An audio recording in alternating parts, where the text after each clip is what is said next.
Guys মাসি এখানে বৈশা বৈশা আমার মামিকে অর্ডার মারছে।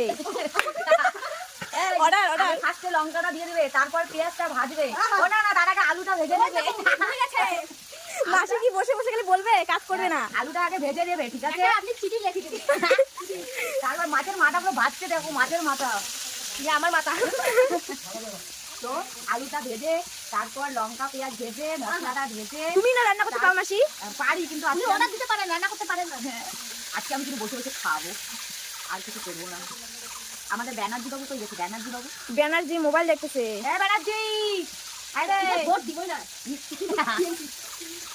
এই দেখো ঘি দিয়ে কি করবা? ঘিয়ের কৌটা কত বড়, ঘিয়ের কৌটা দিয়ে গরম মশলা পাই নাই।